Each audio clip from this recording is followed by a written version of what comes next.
Tragedy, Psychosis, and the Law. Andrea Yates. On a June morning in 2001, Andrea Yates waited for her husband to leave for work. Then she filled her bathtub with water. One by one, she called her 5 children into the bathroom. An hour later, she called 911 and simply said, "I need the police. It's time." When the officer arrived, she sat at the kitchen table and told him, "I killed my children." The victims were Noah 7, John 5, Paul 3, Luke 2, and 6-month-old Mary.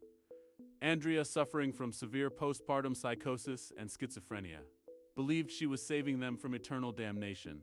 She believed she was so evil that the only way to get her children into heaven was to kill them before they grew up and became sinners. The confrontation happened in a Texas courtroom in 2002. The prosecution argued that Andrea knew exactly what she was doing because she waited for her husband to leave, showing premeditation. But the defense confronted the jury with the hidden secret of Andrea's life: a history of suicide attempts, hospitalizations, and a doctor's warning that having more children would trigger a psychotic break, a warning her husband, Rusty, reportedly ignored. The motive was a psychotic delusion. Andrea believed she was possessed by Satan and that her children were marked for hell. The evidence was her own chillingly calm confession and the testimony of psychiatrists, who described her as the most sick person they had ever seen. However, a key prosecution witness, Dr. Park Dietz, gave false testimony about a Law and Order episode that didn't exist, which led to a massive legal turning point.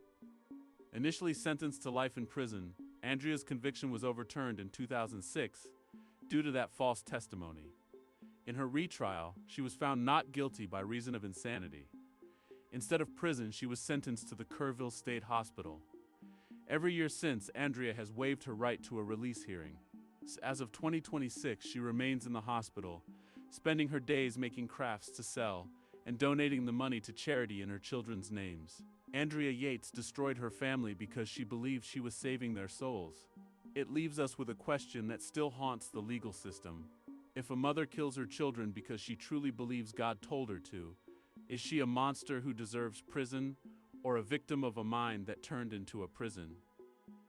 Follow for more Murder Map stories.